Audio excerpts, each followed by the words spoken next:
Good morning. We are making buffalo chicken drumsticks with roasted potatoes. I was able to get these on a deal for about $5 for the whole pack, and we're only going to be using half for this recipe.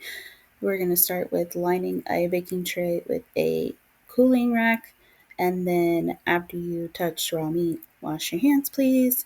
These actually were a little bit frozen still, so I ended up popping them in the oven for about 10 to 15 minutes at 400 degrees, and then made sure that they were thawed properly. Use whatever oil you like. I typically use olive oil, but unfortunately it was out, so I used vegetable oil. Washing my hands again. Season however you prefer, but I'm doing salt, pepper, this garlic and wine seasoning that I got at a fondue place like a year or two back, and I decided why not try it.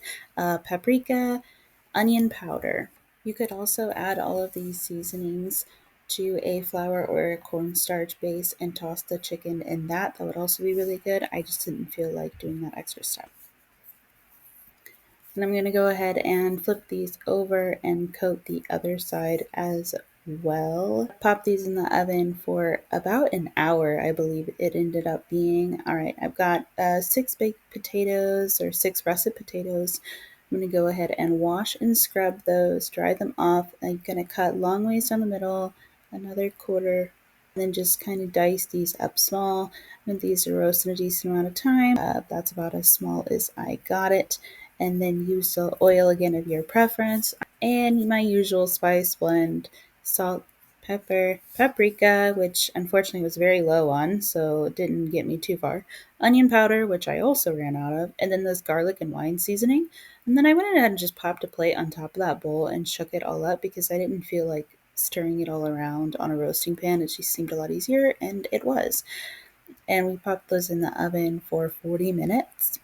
About 5 minutes before they were done, I kind of zhuzhed them around on the plate a little bit so that way they were not sticking on the bottom and they got a little extra crispy. And you can watch me drop my knife right into the buffalo sauce. Yeah. So you're taking about half a stick of butter, put it in some Frank's buffalo sauce, and then I heated that up. I put the drumsticks right into the bowl and shook them to toss them in the buffalo sauce. And our potatoes are roasted. You can see me burn my mouth on that potato. That was very funny. And then, yeah, here is my final bite. Thank you so much for watching. We absolutely loved this meal, and I ended up just leaving one plain without sauce for Baby Bear, and he loved it. Bye.